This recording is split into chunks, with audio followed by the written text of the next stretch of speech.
وسؤال تأويني ذلك يا إسكالي وسؤال تأويني ذلك يا إسكالي أن قبيل كديداني بالمدى دوناني كان قبيل كديداني بدن مدى دوناني كان ديدي الهوشتاري كان لعبك دور سنو وحكستا ودقاتو وديب جري دحدي سالي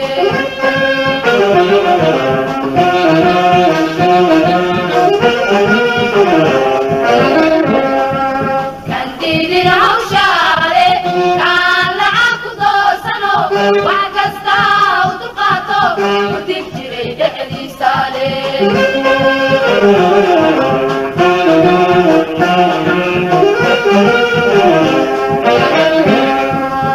وسؤال دويني ذلك يا إسكالي وسؤال دويني ذلك يا إسكالي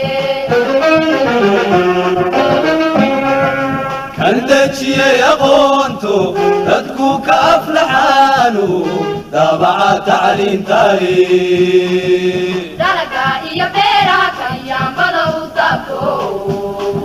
دقالها تركنا يا علي دغلا تركنا يا علي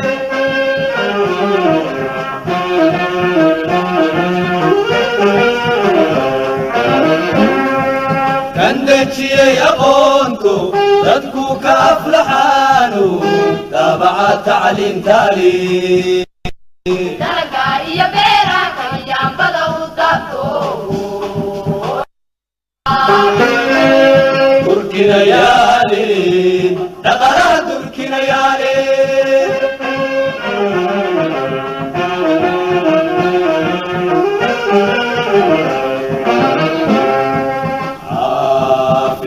كتونا داوي يا عذركو دبردو يا عذركاني غيرتا وديغا هذه يا ماتنا إيمانكي صدقالي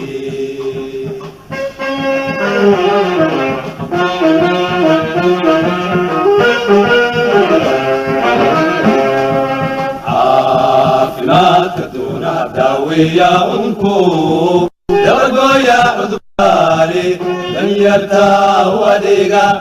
هذه يا ماتنا إيمانكي صدقالي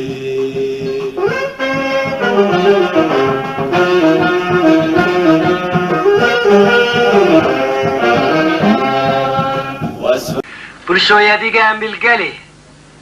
ninkii boojima ku yidhi shalaad barataanu nidhi bayluulida ha u furfurin baridana kaama geeyo ninkii ballankaaga qaaday ka baaqday xilkaad u dhiibtay ka baydhay ujeeddadaada ku boobay adoo saboola ku wiirsaday baaba'aaga adoo bogan waayay taada ninkii u buseelay raaxo huwaday bulbushii libaaxa buruudkiiyo shaashka qaatay u booday cirkaa dusheenna bilkeeday laboontidiisa buurtuu koray waarin mayso heddiisana baajin mayso kub iyo bawduu ka jabay ninkii khiyaaneeya tuucan wanaagsan dadkaana daawanayo meel kasta oo aad joogtaan halkan waa stuudiyaheena magaalada Minneapolis gobolka Minnesota ee wadanka Mareykanka ku soo dhawaada daawadayaal mar kale iyo barnaamijyadeena taxanaha ee qiimaynta qodobkeenan ama xubinteenan maanta ayaa waxa aan ku la faguri doonaa musuq maasuqa maal qabeenada Soomaaliland hore ayaan uga soo hadalnay 10 qof ee ugu musuq maasuqa badan leh Soomaaliland waxaan kaloo aan idin soo gudbinay 10 qof ee dhinaca wanaaga iyagana aanu bilad sharaf ku siinay iyagoo ay dad badan oo reer Soomaaliland ay markaasi leeskaasi aad ugu qushuceen waxaan hadba halkan ku eegi doonaa iyana 10 shirkadood ama maal qabeenada Soomaaliland ee iyana lagu tilmaamay inay ugu musuq maasuq badan yihiin waxa aan ku eegi doonaa barnaamijkeenan danyarta iyo duruufta haysata danyarta reer somalilan ayaa lagu soo warramayaa in ay meel ay harsadaan bale ay yihiin ganacsiga iyo dowladda oo iyana isku dhafan amaba isnaasnuujiya wasiirada ama xildhibaanada oo qayb ka ah ganacsiga ka socda somalilan wasaaradihii somalilan oo isu bedelay goobo ganacsi shirkadda diiwaangelinta oo kale haddii aanu tusaale soo qaadano waa diiwaangelinta doorashooyinka ku soo foolay somalilan oo ay wasiiro leeyihiin taasi oo shacabka reer somalilan aanay ogeyn amaba aanay la socon waxaan ku soo bandhigi doonaa magacyada si toosa shirkadaha markaasi la soo gudbiyey in ay ugu musuqa badan yihiin somalilan ku soo dhawow mar kale martin oo isla barnaamijkan isna igala qayb galaya waad mahadsantahay cali waayahay barnaamijkan runtii waa barnaamij xiisa leh oo dhinac marka laga eego xasaasiya waxaanuse soo gudbinaynaa un inagu sidii horeba aynu barnaamijyada hore uga qayb galnay in aynu ku lafagurno dhinac kasta oo aynu qiimeyn ka samaynayno hadday ganacsi noqoto hadday noqoto tayada xildhibaanada wasiirada iyo mas-uuliyiinta reer somalilan aynu gudagallo barnaamijkeennan marka ugu horeysa systemkan iminka aynu soo gudbin doonno shirkaduhu sida ay u noqdeen corruptionka uga qayb galeen iyagoo maalqabeeno waaweynna ay ku jiraan xaggee laga soo maanguuriyey nidaamka caynkaas ee loo shaqaynaya xaggee laga keenay waa su-aal wanaagsan calow horta waxaynu ku jirnaa calow baadi goob inagu wixiina inoo soo tilmaamay baynu halkan ka sheegaynaa inagoo muhiimadeeduna ay tahay inaynu had iyo jeer inagu nahay cod dadka danyarta ah iyo arrimaha bulshada waxa calow inaga dhawaajiyaan bay naga hadal siiyaan waa dadka iyo waayahay ku sugan yihiin aniga adigu labadeenaba guryaheena iska joogi lahayn laakiin waayaha iyo dareenka ummadeenna markaad aragto iyo bulshada maanta siday tahay waxay u baahan tahay calow dad u hadla waxaa gabay xisbiyadii mucaaradka ah positionkaas marka horta waa nasiib darro inaynu inagu maanta halkan uga hadalno siday tahay calow horta waxaan raadraac baynu ku jirna waxaan la yidhahdo su-aashaad weydiisay ahayd xaggee laga keenay systemka calow horta waa system berigii ugu horeysay neo-nazism baa la oran jiray halkan waa systemka markaa imika dowladda somalilan iyo ganacsatadeedu iyadoo beelaha qaar u badan ay ku dhaqmayso weeyaan systemka waxa la oran jiray neo-nazism waxaa halkan kaga dhaqmay madaxweynihii la oran jiray bush markii wadanka qabsaday markii ugu horeysaba wuxuu shaqada siiyey ninkii la oran jiray Karl Rove waxa weeye halkii xirsi kaga jiray dowladii Soomaaliland waa ninkii afhayeenkii hore madaxtooyada ahaa wuxuu markaa hayirgeliyay nin la oran jiray Paulson oo isaguna ka dhigay Minister of Finance ayuu madaxweynaha Bush hayirgeliyay gabadha uu Secretary of State ka dhigtayna waxa la oran jiray Condoleezza Rice iyaduna jaamacad Texas ayay imika ka dhigan tahay dabadna wuxuu magacaabay dagaalkii Secretary of Defense ninkii la oran jiray Gates inkastoo markii dambe Rumsfeld oo halkaas isagana ka dhigay waxa groupka ku jiray ninkii la oran jiray Colin Powell waxa ku jiray niman la yiraahdo neo-nazism macnaheedu waxa weeyaan inay wadanka dhaxal wareejiyaan dhaqaalihiisa iyo deegaankiisa iyo dadkiisa labadaba si iyagu u helaan power aan la koobi karin markii ugu horeysay ilaahi dhaqaalaha waa kuwii ataagay dagaalkii waxay markaa bilaabeen la oran jiray Iraq la oran jiray sida dagaalka calaw umada u khaldeen waxay soo saareen waxa la yiraahdo Operation Iraq Liberation kelmadda waxay ka keeneen oil xarafkeedu hore waa o kelmadda dhexe waa I kelmadda ku xigtana waa L marka waxay u bixiyeen Operation Iraq Liberation macnaheedu waxa weeye waa oil maanta systemka ka jira Somaliland iyo systemkii halkan laga suurtageliyay laga riday horta calaw waa identical way waa clan of corruption way doonayeen umada dhaxal wareejiyaan marka horta calaw systemka halkaas uu naga yimi markii horeysay waxa la yiraahdaa ganacsatada iminka aynu liiskooda akhri doono waxay isku dhufan yihiin xukuumadda ama xukuumadda ayaa naas nuujisay maxaa keenay naas nuujinta xukuumadda waxa keenay calaw horta runtii anigu wadanka dhowr jeer tagay intaynaan taa degan waxaan doonayaa inaan tusaale ku siiyo calaw maalmaha ka mid ah anigu hodheel yar ka qadeynaya ayaa ilmo yar ii dawarsaday ilmihii yar baan ku leeyahay kaale soo fadhiiso cunto cun ma wuxuu leeyahay bacdan igu shub ilmihii yar cuntadaasi bac ku shubta wuu qaata anigoo iska fadhiyo hadana ilmihii soo noqda markaasaan ku leeyahay maxaa doonaysaa Saudigaan cunto imika ku siiyay wuxuu leeyahay cuntadii maan cunin walaalahay baan u geeyay xagee joogan xagga dambe fadhiyaan biigu yiri ilmahaasi waa 6 jir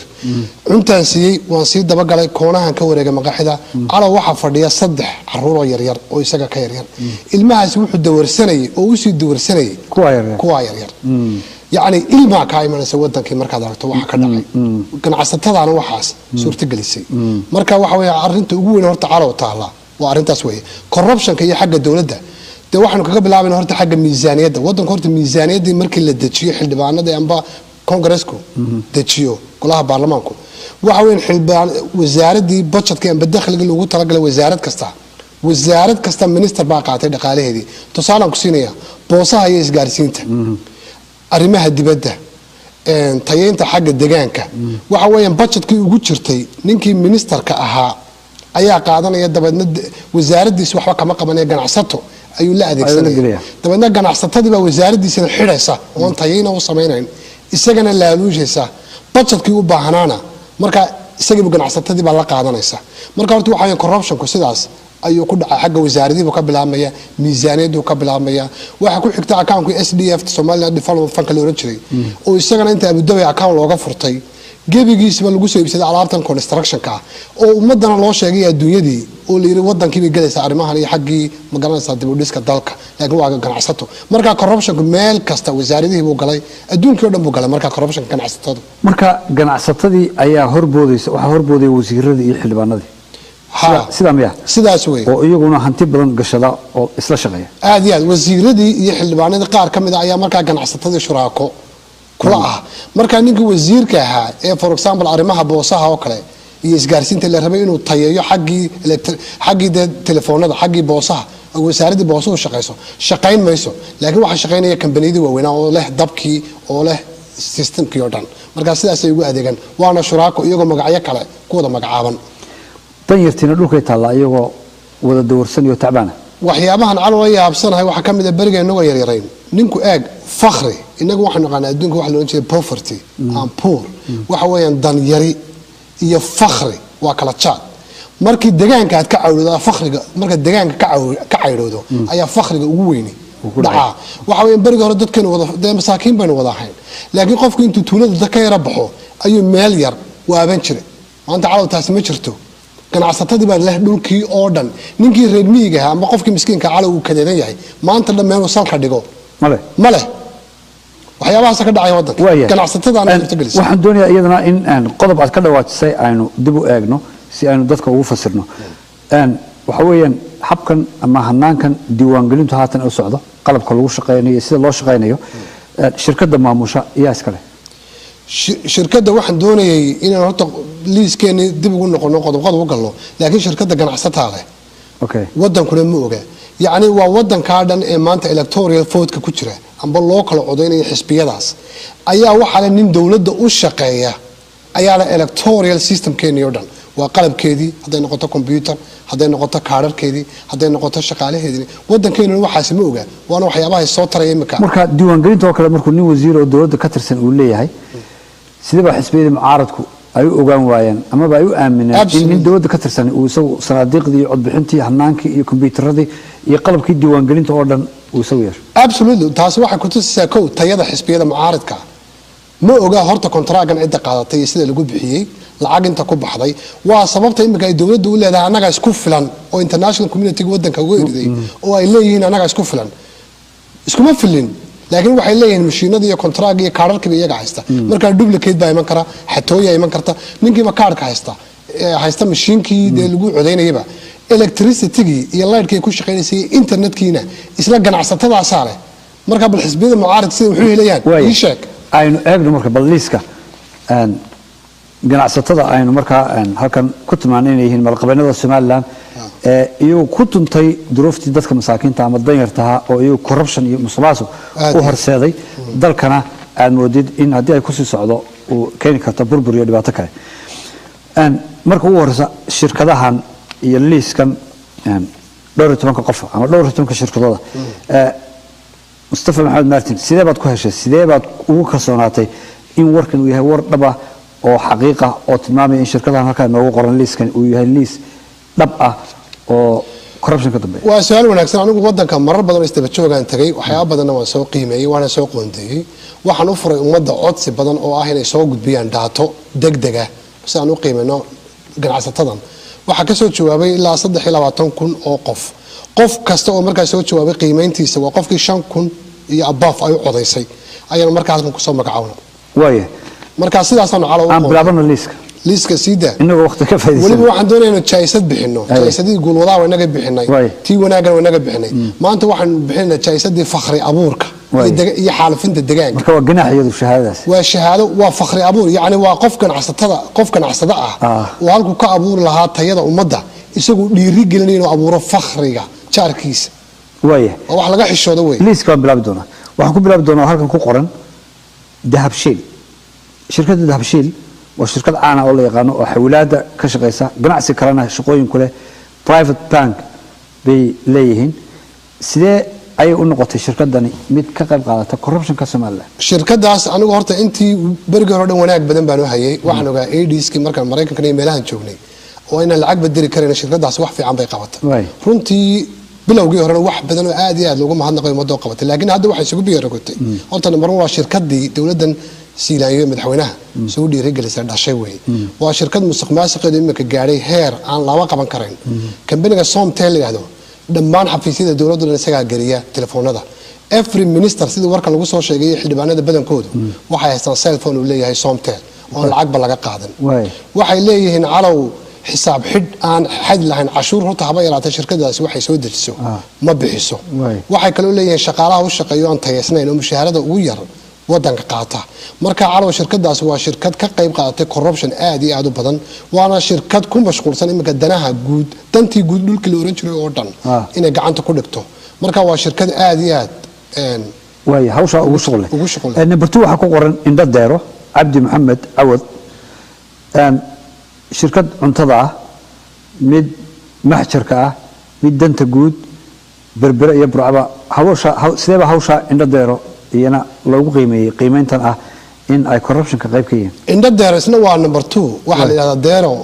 ayaa deero group marka isaguna waxa weeyaan waxyaabihii laga soo qoray markii hore waxa company keena cuntooyinka imika waxa loo xiray maxjarka berbera meel xoolaha la geliyo lagu xanaaneeyo marka sidii loo siinay si waxa ay xaq darro ah oo laakiin aan competition dadka aan loo furin programkana wuxuu u dhacay horta wixii loo oran jiray fair competition in la tartasiyo ganacsatada dawladda ee ka qaata kontaraaga horta maba dhicin qof walba waa la siiyay waana loo xiray waana inta badan waana ehel dawladda ku xidhan qabaailahan inta badan waxa weeyaan waa ganacsato la soo shaqeysay xisbiga marka waxa weeyaan waxa meesha ka dhacay waa fraud way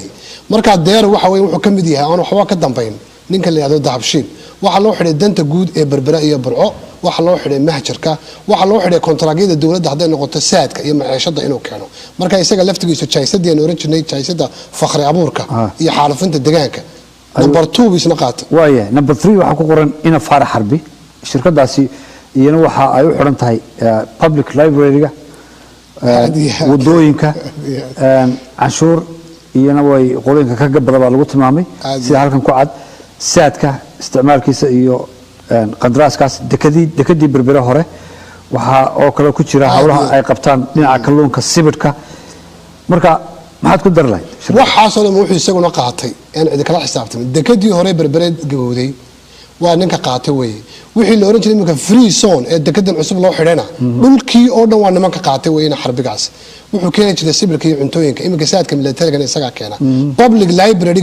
meeshii qura isha bini'aadamku wax ka baran lahaana isaga qaatay qandaraaskii ma dhulkii ay lahayd ba isaga qaatay inuu xidhantay baradhowtu wuxuu isku dayay xaggan bariga Hargeysa inuu dhul dhan wada maraysana qaato marka isaga laftigiisu waa qayb dhan oo kamida xagga corruption uu qaatay jaysadaas u qaatay way number 4 حسين عثمان دعاله ووزير كمعدنته مياتو عاديات ها وايه تمرت معدنته شيدالك شركه تشاينيز او ليراهو كاني معدن قدس ku hawlan iyo arrimaha dhinaca taariikhiga ee xeebaha aadiyaad arrimahaas mid qandaraas ku haystaan horta ninkaasi waa nin qoyar socdo u dhuuntay ummadda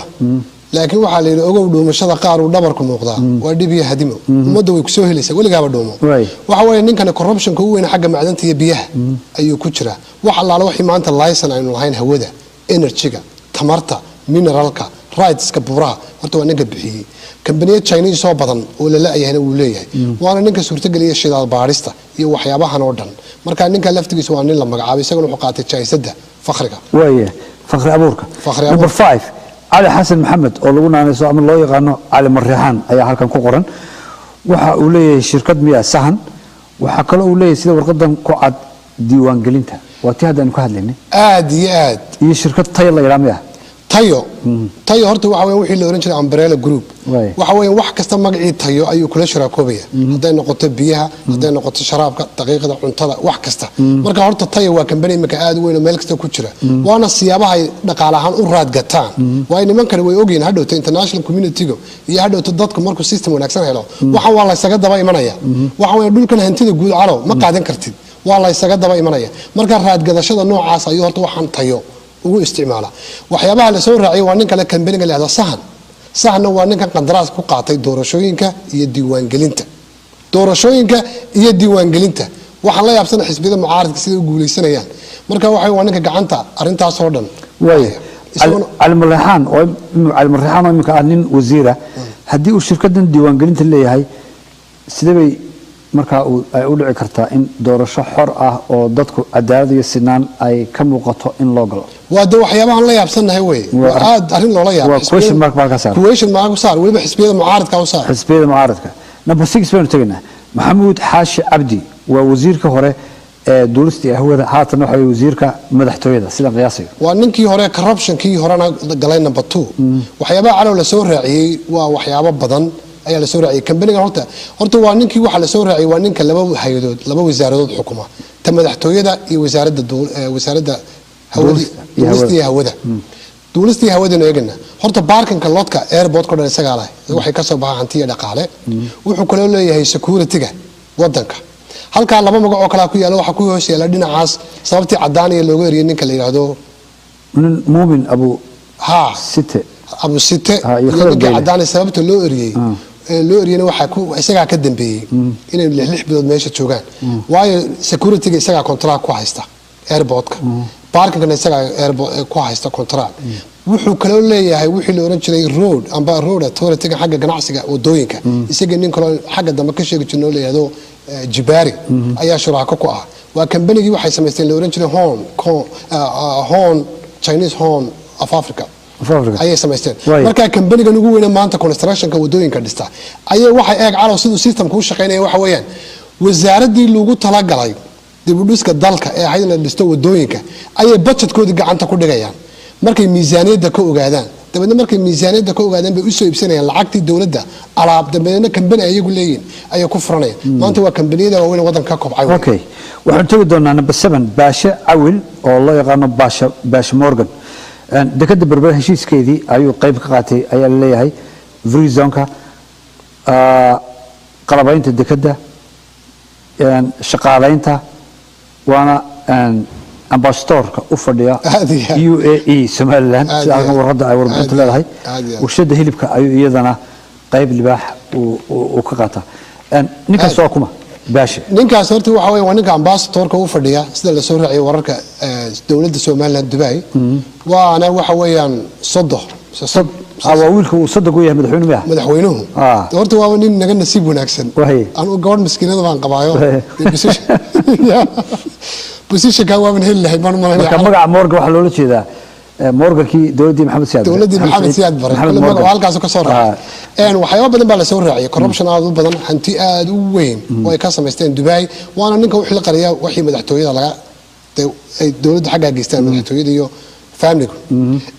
waxyaabaha imika ugu badan uu sameeyay waxa weeye wixii la oran jiray free zone dhulkii dekada berbera iyo contract-iskeedo dhan waa ninka gacanta ku haya haday noqoto shaqaaleyn haday noqoto cunto haday noqoto dibadejin marka waxa weeye contract inta leeg waa ninka gacanta ku haysta weey يعني وأرجع وين وين وحكى له الرعاة مركي ديل كان دبي دي بورد لسوت تقلني بقول كيف أفر أيو يسجون اللي مركا وحكى له أنت 4% of the get the revenue كسر بحر أيوة يعني وحكى له أنت سنة كهدو ديل كاسر دعاء calculation كهداد كله فتو أفر بقول أو مليون investment ده هي capacity كسر صار كرتو billions of dollars بقى هذا كسر أيوة قاعدين كريه مركا لكن واحد نسينا بليون كسر هايستي ولو هايستا شيء سدي فخرك فخر أبورك وايه number 8 عبد الساق جامع اسماعيل او عمان لو يقانو waxa isna hawlaha loo haysta kamida sida arkan warbixinta ku qoran wadooyinka gaar ahaan eergabo hawl iyana kooxa Chinese oo keenay qiyaastii oo qandaraasyada si hawlaha guud oo isna bal ninka isagana warbixintiisa ninkaasi waa nin Cumaan naga yimi waana qoyska uu family ka mid ah waa ninka ina xaashi wada shaqeystaan waana ninka ugu magacaaban in la siiyo wixii contract xagga wadooyinka waana company-gaasna qayb ka yahay contract-gii horeeyna waxa la sheegay inuu xirsi markii hore siiyay wadadan ceer gaabo marka wuxuu ka mid yahay raggii dhisay airport-ka lacagtii ugu horeysay 20 milyan ahayd Kuwait labadiina ku shaqeystay weeyaan isaguna calaw waxa weeye nin qaatay jaysadda Fakhri Abuurka number 9 Cabdirasaaq Axmed waxa isna lagu haystaa وحاميه بترول منكم يا تو شركة هامها واي كمبنيga waxana loo sheegay haas waxa uu noqonayaa marka waa minister isaguna hore waay oo dawladii markii hore minister ahaan jiray marka waxa weeye waa ninkii ku magacaawna kambanigan haas leeyahay isaguna haamaha iyo shidaalka qaabilsana waa nin badan isaguna wuxuu suurtageliyay waxyaabo badan oo corruption-ka la xiriira in kastoo la sheegay kambanigan inuu xirsina qayb ka yahay marka isaga laftigiisa wuxuu qaadanayaa waaye jaysadda Fakhri Abuurka number 10 waa nin la yiraahdo Cabdulcasiis Dhulcun waxa uu ka soo jeedaa baa leeyahay gobolka Sool sida qiyaasayo waa contractor qandaraasyo qarsoon waliba wuxuu la shaqeeyaan Salebangal sida meesha warbixinta sheegayso maxaa uu yahay ninkan xildhibaankani warbixin horta ninkan xildhibaanka waa nin Sool ka soo baxay gobolka Sool barigii la isku qabsaday gobolka Sool ee laga codayn ayay xisbiyadu qaybsadeen sida la soo sheegay dabadna wuxuu ka soo baxay gobolkaas xisbiyadu waa kii 3 iyo 4 iyo 5 iyo waxaankaas lagu kala siiyay gobolka Sool xildhibaanadeeni waa nin marka qaba isaguna inanta amba inanu adeer u yahay Salebangal marka isaguna waa halkaasay ka yihiin isaga laftigiisu waa nin qoyar socda oo laakiin qarsoon laakiin kontraagyo badan isaguna gacanta ka dhigay magaciisana waxa la yiraahdaa Dhulcun isaguna waa nin jira waqtigan ka faa'iideysan doona lambarka 12 ama 11 waa Al-Jabiri waa ninkii carabka baan malaynayaa ay u xidhnayd qoondadan ah maxrajka xoolaha la geliyo ninkaasna waa ninka gacanta way u gashay hanti waxay umada Soomaaliyeed lahayd xoolaheeni oo dhan waa ninka dhoofsada dadka reer miyiga ay ka iibiyaan marka isaga laftigiisu corruption ka weyn ma jiraan umada hantideed adigu qaadato ay kugu eegtay kugu dayacdo waxaana ahay dawladuhu inay waxa iska hortaagan umada isaguna jaysadda Fakhriga wadanka Sacuudiga u dhashay wadanka Sacuudiga u dhashay laakiin contract-ga waxa siisay dawladii hore ريالي لكن واحد يمكن ديب evaluation lagu sameeyo waa xoolaheenu dama qabaan xanuun imika wada rudumuu xagga corruption ka Sacuudiga xagga ma ka wada muxuu laga soo baasha number 12 Maxamed aw Saciid Geedi kulli saan ku maqlay waa nin ganacsata waa ninka som cable iyo fiber optic iyo kulmiye wuxuu isna dhinaca internetka iyo hawlahaas ayuu qaabilsan yahay waa nin ganacsada oo weyn محمد أو سعيد سيدا مقعيسة هل كان كوعد محمد أو سعيد هرتو وانين ديمقراطية سوماليلاند بحاليس كوهيا وحوي وانين ولا شيء جيبوتي لكن ودن كنا قعنت كل شيء حسبية معارض كونين كهرتو يكسر حدين وحي هاي international community كنا لك عشرة foreign invention سووا ما جيبوتيان بس سووا جيبوتي أيو كوسمي ودن كني سووا هذاك سنة قاب مسق ماسا كونتراك واحد فاملي مدحويننا ويسكو حريين وحي كانوا يسكو حريين دهب شيل ويمكن شركات دبكة ودليين أم بكلا يبسدين مركا هالكا سيستم كنا ويسكو حريين وانين كان فايبر أوبتيكا كيبل كان وين ديس كارسين تودن كوردنبا كعنت كل جاية مجالس ميديا كونتراك جلوسي وحكوا قاعد ميل ودويت نيو هرجيسة public school باحد مثل جرام باحد لبضع عمد باحد أيها اللي سيو كردس تيمك فوق يقولنا فوق عسو ده بل سوق اللي يوحي أورنجري إيزمن أم بمرن كي جوارد ده يضدك يبيع لفتجي سوق عليه مركا هو باور وين لكن حق الرأي يدل من وين كوها يد الديمقراطية ير إيش مال عرتنكها هي السيستم كيني يراين أبوريني مركا يسوقنا فخرجة أيوة سنا قيب كيه أيوة قيب كيه ودن كشر يعني أورست فخرجة أورست يسبورك ده بس نكمو هدو تبوت هالكاسنا ويا نمبر 13 برتقدنا وحوين إناف دين له وقيبته وبلارن لنا عقاد كقابسن إناف دين له أرتو وحوم مدة كوسمي وحوي وتشينسايد تشينسايد وحوي مركز مدن جماعة داعي لمتاي نكاس وحوي نوكيناي genetical mutilation وحلا لو قاد نقصه بعرمية drugs مدة سومالية دله قاد كبرنامج كده بينو دقنا يوتيوب وحوي قلت هذا كشيء بريء وردت كيلو نشيل ملة تركة سوماليا SNMT in lagu dabargooyo marka waa system dhan oo jiray oo Ethiopia ka dambeysay marka waxa ninka waxaan inoo soo waarida 80% dadka qaarka maanta waa waaleen amba waa miir lahayn divorce ana dhaqankeenu aqoon isfuritaanka oo farabadan bay nagu keenay dhaqaale darro nagu kale curyaamin dhinac kasta aafa goysa ayuu cala horta ninkaas nagu keenay ninkaas isagu ka taajiray kaas xitaa wuu dhaafay jaysada fakhriga wuu dhaafay wuxuu gelayaa jaysada gumaadka isagu ummadii oo dhan wuu gumaaday waxay naga qabtaan calo ma laha laakiin ogow systemka ayuu isaguna meel kaga jiraa wuxuu bixiyaa cashuur badan ayuu xusiyaa dawladda marka arrimahaasna waa arrimo jiro isaguna ku dhaqan waaye waxa aan geli doonaa shirkadda maxay tahay Telesom iyaduna Telesom wasiirada iyo xildhibaanada iyo waa shirkadda ay ku jiraan waxa la yiraahdaa laaluush bay bixisaa shaqaalaha mulkiyada guryaha ayay soo qaadaa nidaamkan saad lacagaha lagu kala qaato ay ka dambaysaa bal ina warkeeda shirkadaas horta lacagtii Somaliland ba waxa ka dhigtay waxaan jirin ba lacagteena maanta baqaarada ku gaboobaysa sida saadka loo isticmaalay saadkuna waa halis waa khatar waxa kale oo dheertay minister kasta oo la hayr galayo amba shaqaalaysiyo amba xildhibaan marka ugu horeysa 20 kun bay iyaga dahabshilba siyaasi aan wasaaradoodu u shaqeyn waxay kale oo sameeyay shaqaalahoodu tayo fiican malaha iyaga dahabshilma waxay soo rogeen dalkii inaanay guryihii mulkiyada dadkuba dad kale aan amaahan karin haddaanay iyaga ku xidhnayn marka systemkii oo dhan corrupted bay ka dhigeen mulkiyadii wadanka oo dhan iyagu gacan galaya barodow marka labaduba jaysada fakhriga qaatay waaye 15 baan tagayna waxa ku qoran ina barjeex marka waa ninka laysanka baabuurta iyo isna hawlaha iyo gawaarida debdemiska nooca loo yaqaano isaguna dawladda ayuu ku xidhan yahay labada contract baa haysta isaguna waa qayb kamid ah fakhriga waxa la siiyay laysanada wadanka oo dhan competition lama gelin iyo tartantoona way u xidhan tahay iyo gawaarida debdemiska labaduba way xidhan waxaan rabaa numberka ugu dambeeya number 16 in aan ku soo gabagabeeyo inkastoo aan aad ula yaabanahay dad badan la yaabi doonaan aad iyo aad waxa halkan ku qoran waa sida warqadan iyo warbixintan ay sheegayso Cabdiraxmaan Cirro waa gudoomiyaha xisbiga mucaaradka ee wadani markalena ah gudoomiyaha baarlamaanka marka sidee buu isagu waxa ka soo galay corruption kan iyo musuqmaasuqan dhinaca ganacsatada Soomaaliya sidoo ku soo galay waxa weeye calo markaad aragto waxaan oo dhan wadankii ka dhacayo iyo ummadii rogmanaysa iyo danyartiyo baaba waxaad isweydiinaysaa war meesha miyaan dawlad iyo xeer iyo xildhibaano iyo madaxii jirin maxaa ku dhacay ummadda systemkeedii wixii oo dhan calo waxa isugu biyo shubtay waa golaha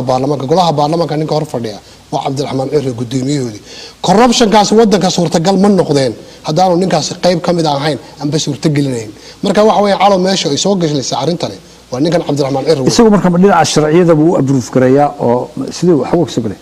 waxa la soo raacay 42 qodob ayuu ka dhameystay ninka la xirsi golaha baarlamaanka isagoo maraya waxa weeye Cabdiraxmaan Cirro waxa weeye waa constitutionkii wadanka ninkii uu adeegi lahaa joojin lahaa inkastoo waliba aan jecelahay sidii hore u sheegnay in program gaarana isaga ku soo qaadan isagii xisbigiisa iyo tayadiisa laakiin calo fakhrigaas wadanka kama dhicin ummadaas may dabar go'deen dadka reer miyiga meel istaagan ma waayeen caruurta ay laba iyo saddex may dawarsateen haddaanu ninkan is hortaagi kar lahayn systemka marka isaga waxa lagu haystaa waa powerka waa isagoo dhinaca powerka inagoo barnaamijkan soo gabagabayn doono waxaan ka doonayaa Martin shirkadahan imika aynu ka hadlayno ee aad ku tilmaantay inay yihiin kuwa musuqmaasuqa kow ka ah ee fakhriga abuuraya ee danyarta dusha ka maray haddii ay isu tagaan oo dhaqaalahooda ay isu meel isu keenaan maxay u sameyn kar lahaayeen dadka danyarta ah ee klaaska hoose nolosha calo horta waxay sameyn lahaayeen wax aad iyo aad u badan inaguna waynu nagaan lahayn dalkuna wuu nagaan lahaa aniga adigu wali qurbaynu joognaa caruur baynu dhalnay waxaan jecel caruurtaydii inay wadankii ku korto kuwa isii dhalaan wadankii ku koraan waxa weyn dadkan iyo dadkan hadaynu hagaagi lahayn wadankeena uu hagaagi lahaa danyartana uu hagaagi lahayd inaguna qurbaha waynu ka tagi lahayn marka calo waxyaabaha naga hortaageen waxyaabahaas marka waa inuu nimankan ummadda u sheegno waa hagaag aad iyo aad baad mahadsan tahay Martin daawadayaal intaasi ayaan ku soo koobayaa barnaamijkeenan maanta oo aanu kaga hadlaynay musuqmaasuqa dhinaca ganacsatada amaba maalqabeennada xoogga leh ee Somaliland waxaan ku eegaynay dhinaca danyarta oo meel ay harsadaan la waliba waxaan ku soo qaadanay qodob kale oo ah in shirkadda iyadu markaasi leh ama ka dambaysa qalabka diiwaan gelinta uu leeyahay nin kamid ah wasiirada Somaliland tan iyo kulankan dambe barnaamijkan oo kala daawadayaal intaan dib u kulmi doono waa cali xaraaro dhamaantiin meedka kaga tagay sida iyo nabad geliyo aad iyo aad baad mahadsan mar kale Martin thank you